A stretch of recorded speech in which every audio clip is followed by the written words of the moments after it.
Lieutenant Audie L. Murphy had fought in 7 major campaigns of World War II.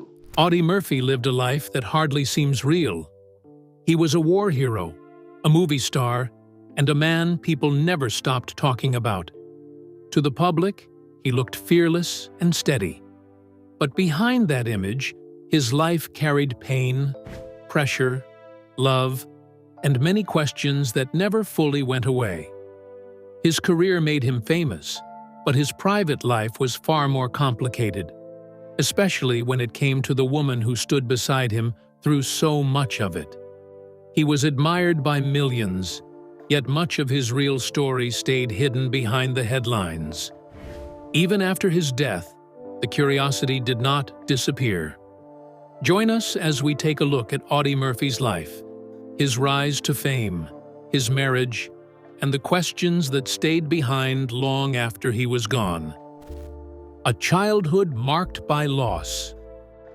Audie Leon Murphy was born on June 20th, 1925 in Kingston, Texas. He was the 7th of 12 children in a poor sharecropping family. Life was hard from the start. Money was always short, and comfort was rare. His father drifted in and out of the family's life before finally leaving for good. Audie grew up fast. He left school in the 5th grade and picked cotton for $1 a day to help support the family. He also became skilled with a rifle, hunting small game to help feed his brothers and sisters. Even as a boy, he was known for keeping to himself. He was quiet, moody, and had a quick temper. The biggest blow came in 1941, when his mother died of endocarditis and pneumonia. That loss stayed with him for the rest of his life. After her death, Audie took whatever work he could find, including jobs at a radio repair shop and a general store. The family was also torn apart further when his 3 youngest siblings were placed in a children's home. Years later, Murphy showed just how deeply his mother's death affected him. He said, "She died when I was 16. When she passed away, she took something of me with her. It seems I've been searching for it ever since." That pain shaped him in ways people around him could not always see. It also helps explain why, not long after, he was ready to take a path that would change his life forever. The teenager who forced his way into war. After the attack on Pearl Harbor in December 1941, Audie wanted to join the military. He was still very young, and physically, he did not look ready for war at all. In fact, the Army, Navy, and Marine Corps all turned him down at first because he was underage and underweight. That says a lot about how slight he was at the time. His rough childhood had not left him strong and well-fed. Still, he did not give up. With help from one of his sisters, his birth date was changed on paper so he could appear old enough to enlist. He later admitted that his age had been falsified. He even joked about it in a 1950 interview, saying, "The doctor back home couldn't remember exactly when I was born," and then adding with a smile, "So I was 18. On June 30th, 1942, he was finally accepted into the U.S. Army.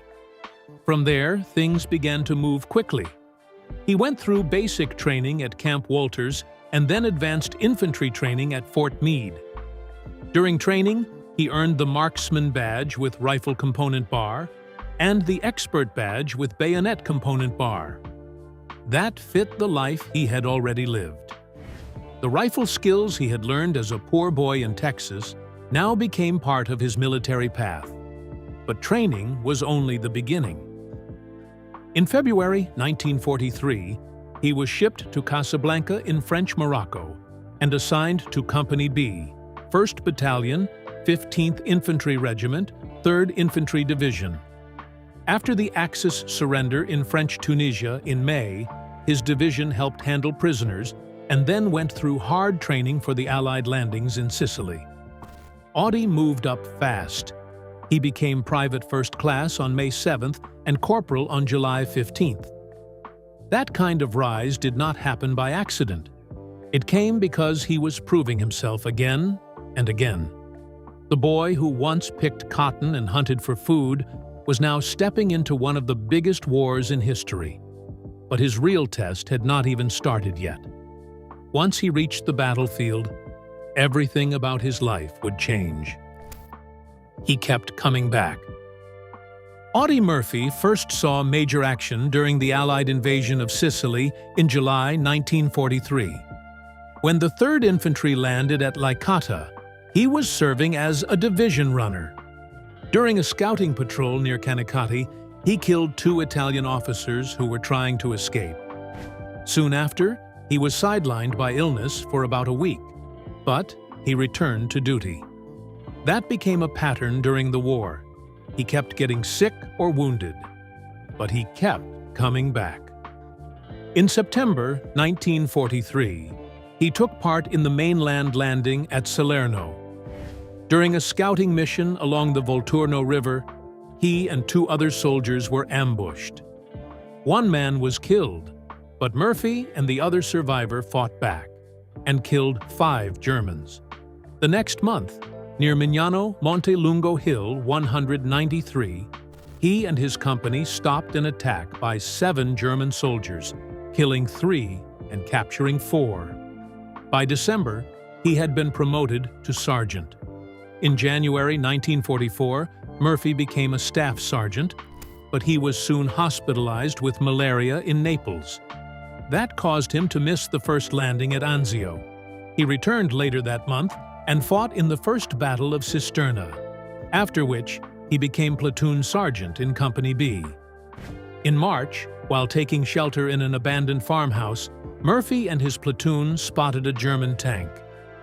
After his men killed the crew, Murphy crawled out alone and destroyed the tank with rifle grenades.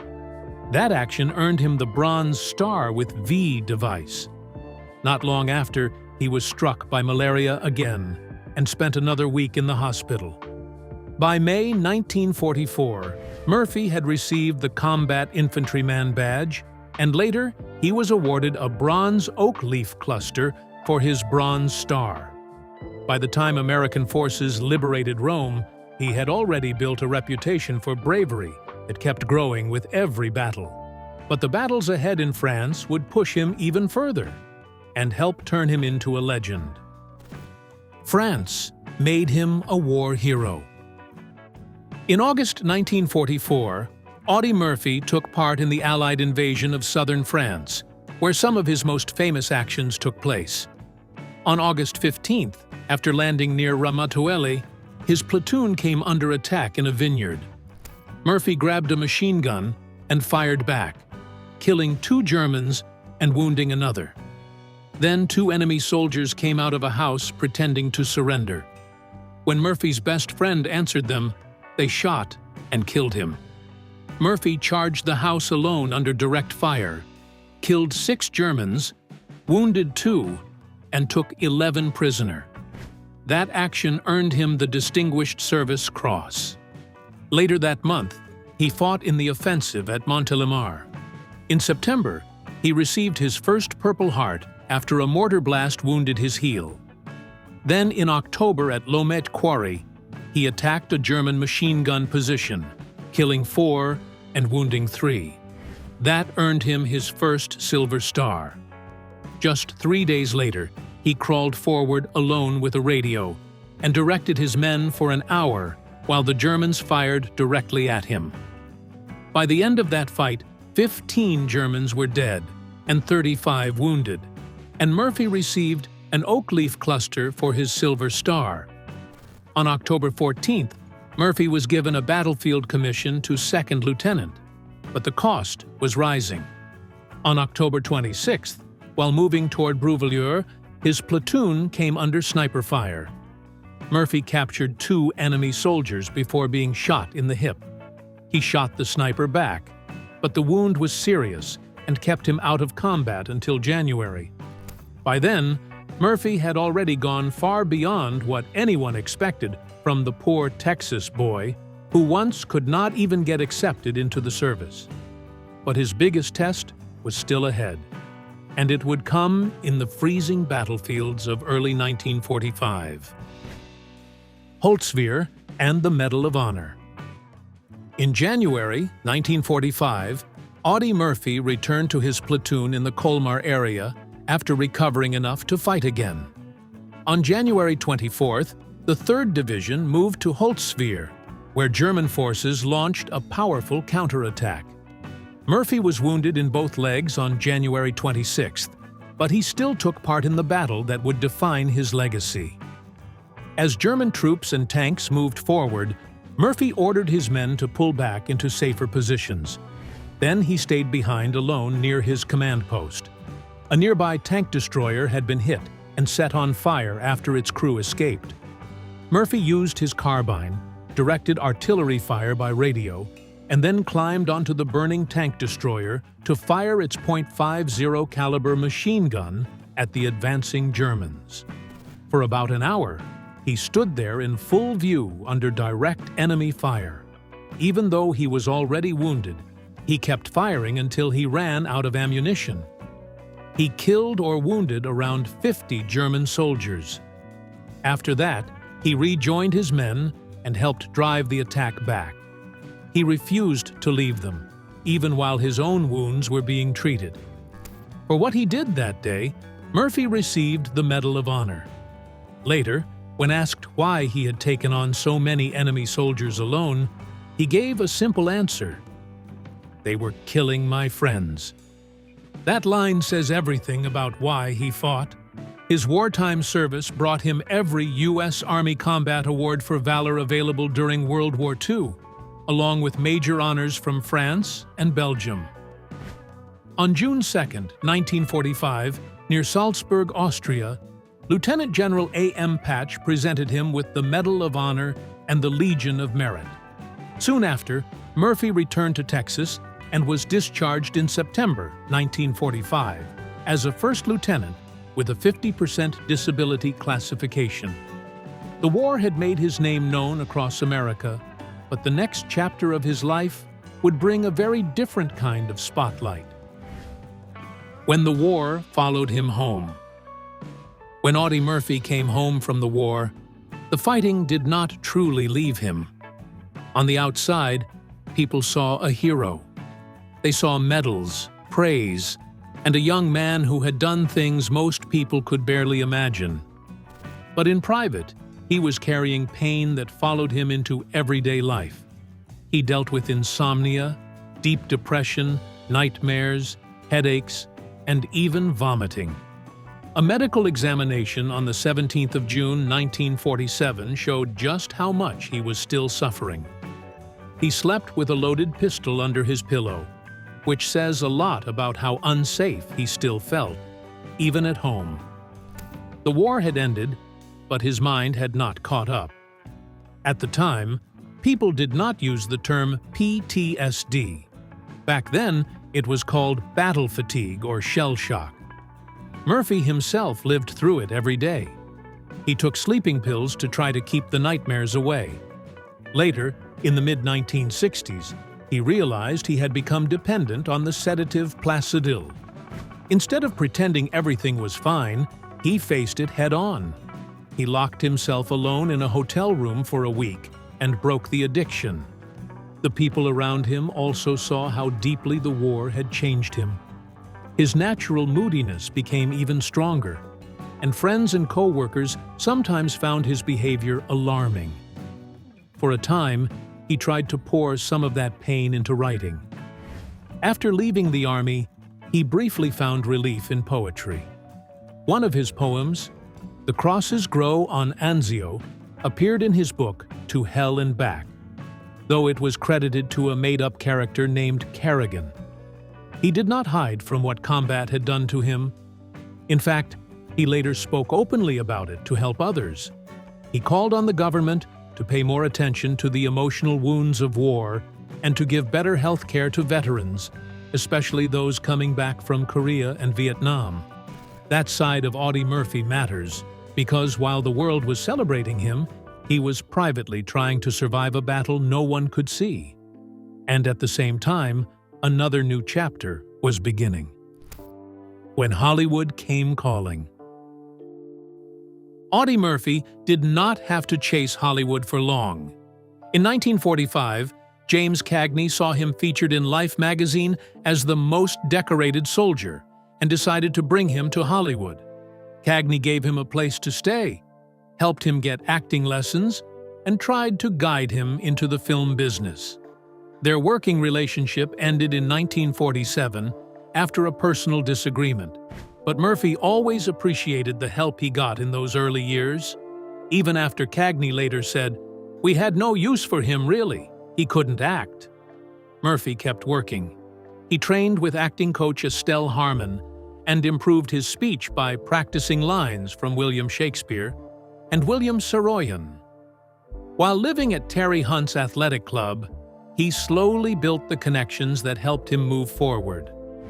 One of the most important people he met was writer David "Speck" McClure, who later worked with him on To Hell and Back. McClure helped him land a small role in Texas, Brooklyn, and Heaven in 1948. Around the same time, Murphy was dating actress Wanda Hendricks, and through her talent agent, he got another small part in Beyond Glory. His real break came with Bad Boy in 1949, which gave him his first leading role. The film's backers would not support the project unless Murphy got the lead, so the studio finally took the chance. That decision changed everything. Universal then signed him to a 7-year contract. In 1950, Murphy played Billy the Kid in The Kid from Texas. He also made Sierra with Wanda Hendricks, who had by then become his wife, and Kansas Raiders, where he played Jesse James. So even while he was still learning how to act, Murphy was already becoming a real Hollywood name. But as his career began to rise, his private life was starting to grow more complicated. Love, fame, and a troubled home. Audie Murphy and Wanda Hendricks had been seeing each other since 1946. Before they even properly met, he had seen her on the cover of Coronet magazine and wanted to know her better. He was drawn to her right away, and soon the two of them became one of those couples people noticed. They married in 1949, and from the outside, they looked like a strong Hollywood pair. They acted in films, they were both attractive, and together they had that kind of public image that got attention. But the marriage did not last. In fact, it fell apart very quickly. Much of the trouble came from the trauma Murphy was carrying after the war. He suffered from flashbacks, fear, and unstable moods. He kept a gun close, and according to Hendricks, he would sometimes point it at her during arguments. That alone tells you how tense and frightening things had become inside the home. Murphy also wanted her to leave her acting career, which added even more pressure to the relationship. After only 7 months, Wanda left their home. Their separation was later made legal in 1950, and the divorce was final in 1951. The breakup caused a lot of talk, and the attention around their dramatic marriage and split also affected Hendricks's career. Still, she kept working and did not step away from acting after the divorce. Murphy's personal life grew even messier after that first marriage ended. He gained a reputation for chasing women and having brief affairs with actresses. One example mentioned was actress Peggy Castle, with whom he had a short romance that lasted only about a month. His friend and co-star Jack Elam once said Murphy liked women and pursued them with a flaming passion for a few days. Elam added that Murphy's feelings often faded after only a few weeks. By this point, his private life was becoming harder to ignore. And then, almost immediately after one marriage ended, he stepped into another. One that looked steadier on the surface, but came with its own weight. Pamela Archer became his second chance. Just 4 days after his divorce from Wanda Hendricks became final, Audie Murphy married Pamela Opal Lee Archer on April 23, 1951, at Highland Park Methodist Church in Dallas, Texas. Pamela, often called Pam, was a former airline stewardess from Texas who worked for Braniff Airlines when she met him. She had a crush on him, and the introduction happened through a Braniff pilot who knew them both. Unlike the world Murphy was now living in through movies and fame, Pamela preferred a quieter life. She was not drawn to Hollywood parties or all the noise that came with celebrity. She liked a more homely, settled kind of life, and that seemed to match what Murphy wanted too. He had already seen what fame could bring, and it appears that with Pam, he saw something calmer. Their wedding was covered by news cameras from Fort Worth's WBAP-TV station, and people in Texas followed the story closely. For many, it looked like America's decorated hero had found a real second chance at love.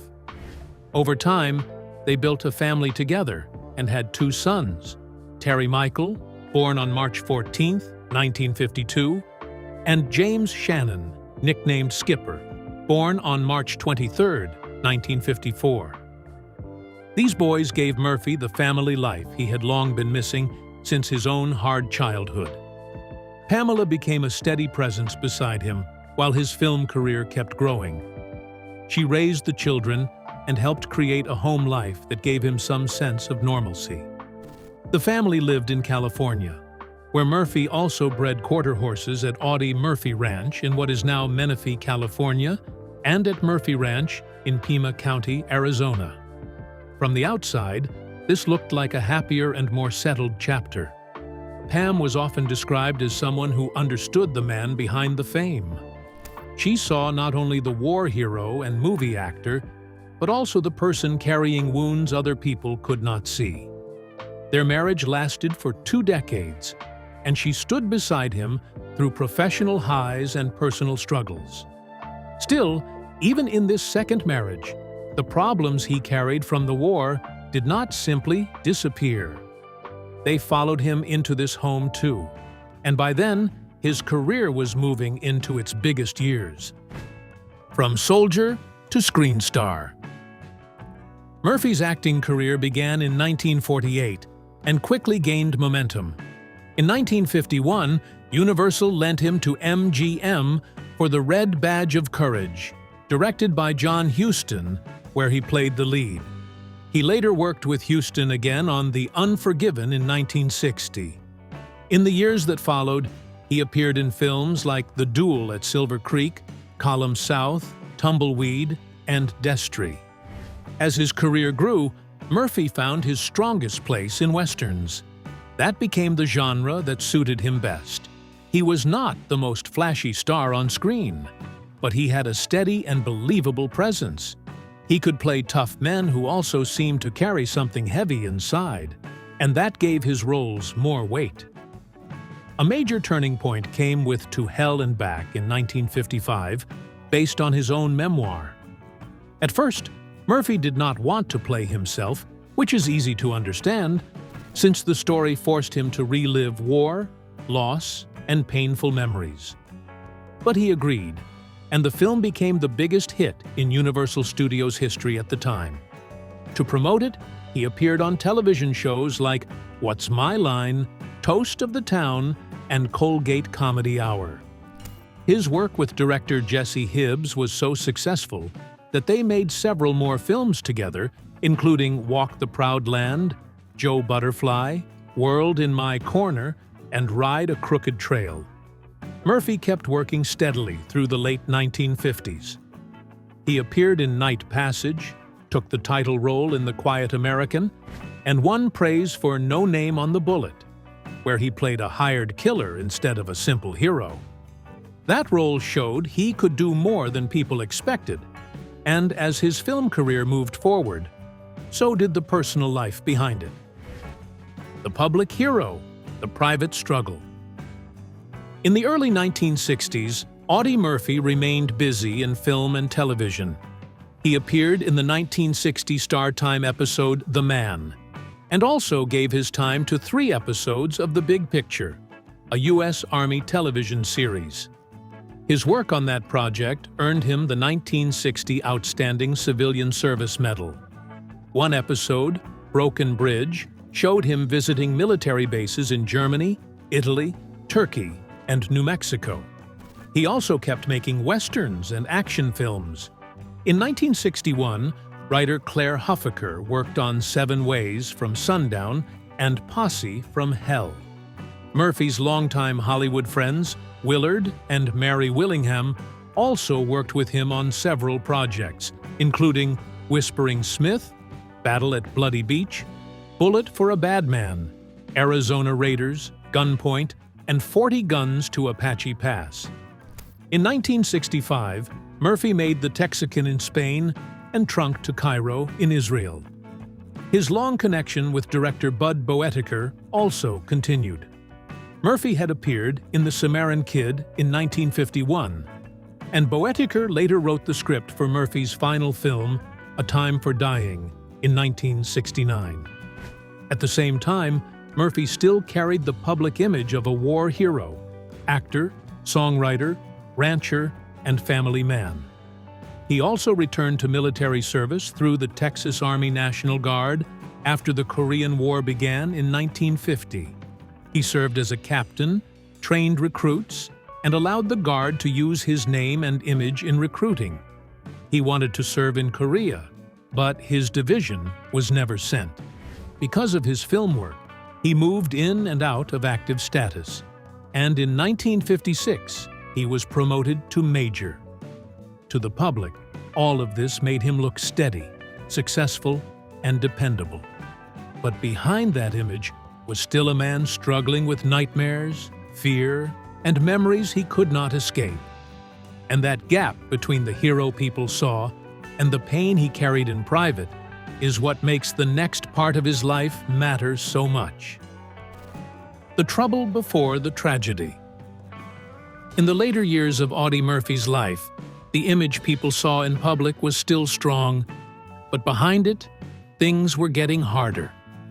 He put a lot of money into horse racing, and his horses raced at Del Mar. He also invested heavily in that world, but the gambling and the spending hurt his finances badly. In 1968, he said he had lost $260,000 in an Algerian oil deal, and he was also dealing with the Internal Revenue Service over unpaid taxes. Even with all that pressure, he still refused to do commercials for alcohol and cigarettes because he cared about the example he might set for young people. At the same time, he was still known for having a fast and fierce temper. That side of him followed him for years. In May 1970, he was arrested in Burbank, California, after a dispute with a dog trainer. He was charged with battery and assault, with intent to commit murder. He was accused of firing a shot at the man, but he denied it, and he was later cleared of the charges. Then, not long after that, everything came to a sudden end. On May 28, 1971, Murphy was killed in a private plane crash in bad weather near Roanoke, Virginia. There was rain, fog, clouds, and zero visibility. The plane went into the side of a mountain, and everyone on board died, including the pilot and 4 other passengers. Murphy had been traveling to inspect a plant in Martinsville for a possible investment. The crash shocked the public. He was only 46 years old. On June 7, 1971, he was buried with military honors at Arlington National Cemetery. Big names attended, including George H.W. Bush and William Westmoreland. President Richard Nixon said Murphy epitomized the gallantry in the action of America's fighting men. Even in death, he remained a symbol of bravery. But for Pamela, the real struggle was only beginning. After Audie, Pamela carried the weight. After Audie Murphy died, Pamela Murphy was left with far more than grief. She was also left with debt, and it changed her life completely. She had to move out of their large home and into a small apartment. She then took a clerk job at the Sepulveda Veterans Administration Hospital in Los Angeles where she would remain for 35 years. That alone says a lot about her strength. She did not run from the mess that had been left behind. Instead, she faced it. It took her nearly 10 years, but she paid off all of Audie's debts. As one account put it, nobody would ever say Audie Murphy welched on a deal. Even while carrying that burden, she kept defending the man she had loved. Money was so tight that she could barely visit his grave, so she asked a friend in Washington to place flowers there for her every Veterans Day. Over time, Pamela became much more than Audie Murphy's widow. At the VA hospital, she built her own name and her own place. She worked as a patient liaison and treated veterans with real care. Many of them loved her for it. Men would come up to her with tears in their eyes and ask for a hug once they learned who she was. "Thank you," they would tell her again and again. At first, those hugs were more for Audie, but later, they were for her. She helped veterans get through the system, fought for them when they were ignored, and did not worry about stepping on toes. If someone had been waiting too long, she would take him by the hand and walk him right into the doctor's office.